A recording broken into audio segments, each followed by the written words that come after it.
Diana was born in a small, peaceful town where mornings smelled like fresh bread and evenings glowed with golden sunsets.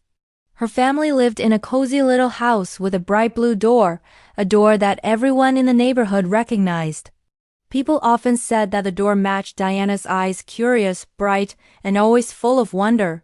From the moment she learned how to walk, Diana loved exploring. She touched everything gently, as if the world were made of secrets waiting just for her. Flowers, stones, fallen leaves, nothing was too small to catch her attention. Her mother often smiled and said, "Diana doesn't just see things. She feels them." Every morning Diana would sit by the window, hugging her favorite teddy bear, and watch the birds fly across the sky. In her mind, each bird carried stories from faraway places, a feathered messenger from a world she had yet to see. Like many children, Diana was a walking question mark. Why is the sky blue? Where does the sun go to sleep at night? Do trees talk to each other when no one is listening? Sometimes the adults around her had answers, but often they didn't. Diana created her own. She believed the moon followed her home each night to protect her dreams. She imagined that raindrops were tiny homesick travelers missing their fluffy cloud homes. At night, instead of sleeping right away, her mind would come alive, weaving stories about brave little girls, secret doors that led to magical lands, and enchanted places that only the kindest hearts could enter. On Diana's first day of school, her backpack felt heavy with the weight of new possibilities. The classroom was a burst of color, with sunlight streaming in and filling the room with a comforting warmth. When the teacher asked everyone to draw their favorite thing, Diana didn't just draw one thing. She drew a big heart, and inside it, she filled it with tiny pictures: her family, the sky, a friendly tree, a stack of books, and a smiling sun. "It's everything I love," she explained simply. That day, Diana learned that school wasn't just about lessons written on a chalkboard. It was a place where new stories and new friendships were just beginning.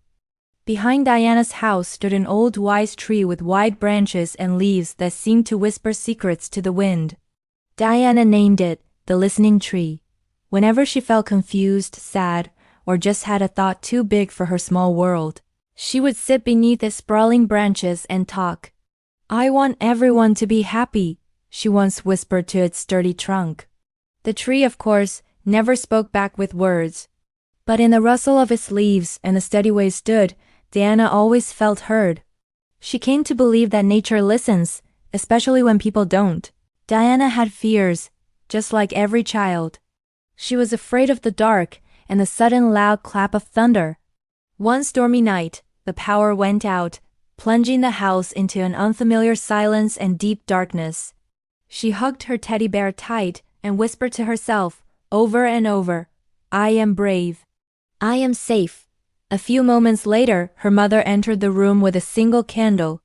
As the small flame flickered to life, casting dancing shadows on the walls, Diana realized something important.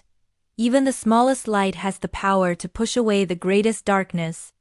Diana didn't need a room full of toys to have an adventure. For her, a simple cardboard box could become a spaceship hurtling through the cosmos. A soft blanket, draped over her shoulders, transformed her into a superhero with a flowing cape. A blank notebook wasn't just paper. It was an entire world waiting to be born. She drew characters, wrote their stories, and often shared her imaginative games with other children, especially those who seemed lonely. If someone cried on the playground, Diana would quietly go and sit beside them. She didn't always know what to say, but she knew how to stay. Without even realizing it, she was learning one of life's most important skills, empathy. One clear night, as she sat by her window staring up at the vast star-dusted sky, Diana made a solemn promise to herself. "I will grow up," she whispered to the twinkling stars, "but I will never forget how it feels to be little." The stars seemed to blink softly in the darkness, as if they were nodding in agreement. Diana didn't know what her future held, what challenges or joys were waiting for her. But she knew with a certainty that settled deep in her heart that her own story was only just beginning. The little girl with big dreams was quietly, patiently preparing for the world. As Diana grew a little older, she began to understand that listening could often be more powerful than speaking.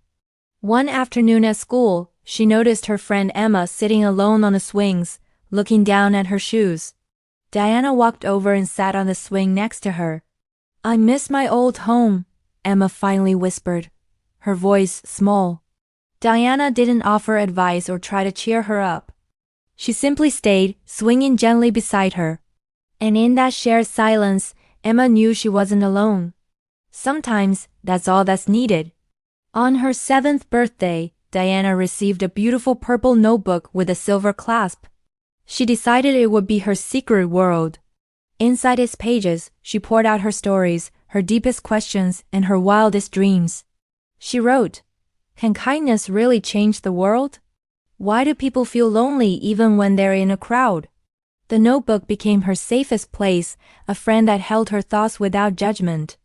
One rainy afternoon, Diana's favorite wooden horse, a toy she'd had for years, fell and one of its legs broke.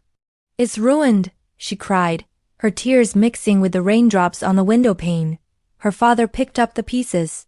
"Or maybe," he said gently, "it's just changing."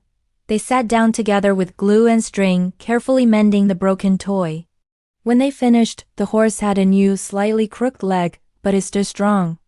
Diana learned a valuable lesson that day. Sometimes, broken things can be put back together and become even more beautiful and special than they were before. One night, a streak of light flashed across the sky, a shooting star. Closing her eyes tight, Diana made a quiet, heartfelt wish. It wasn't for a new toy or a puppy. She wished, "I wish I never, ever stopped being kind." Of course, there were days when Diana felt completely invisible. Once, during a class project, she shared an idea she was really excited about, but no one seemed to hear her. Her voice was lost in the noise of louder, more confident children. That afternoon, she went to her listening tree. "Maybe I'm just too quiet," she whispered to the bark. The wind rustled the leaves above her, a soft, gentle sound. In that moment, Diana realized that quiet didn't have to mean weak. Quiet could be strong too. A new student named Amir joined her class. He spoke a little differently and was shy. Some of the other children kept their distance, unsure what to make of him.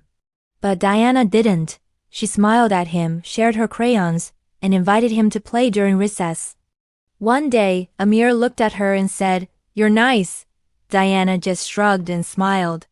"I'm just being me," she replied. The day came when her teacher asked if anyone wanted to read a story they had written to the class. Diana's heart started to beat fast. She thought of her secret notebook. With trembling hands, she walked to the front of the room. As she began to read, her voice was shaky at first, but then something amazing happened. The classroom grew completely quiet. Everyone was listening. They were captivated by her words, by the world she had created. That day, Diana didn't just share a story. She discovered her own voice. Before the first snow of winter, Diana paid one last visit to the listening tree. The leaves were almost all gone, and its bare branches reached up to the gray sky. "Thank you for listening," she whispered, placing her hand on its rough bark. She realized she didn't need to speak her thoughts out loud to it anymore. The lessons of the tree, patience, strength, and the importance of listening were inside her now. Diana was still a child, but she was growing in more ways than one. Her questions about the world deepened. Her dreams for the future expanded. But the little girl who talked to birds, who saw spaceships in cardboard boxes, and who believed in the power of invisible wings was still there. She was a part of who Diana was becoming, and she was ready for everything that lay ahead. This was her story, a story that was really just getting started. Thank you so much for joining me on this journey with Diana. If her story touched your heart, please like, subscribe, and share it with someone who might need a little bit of light today. Until next time.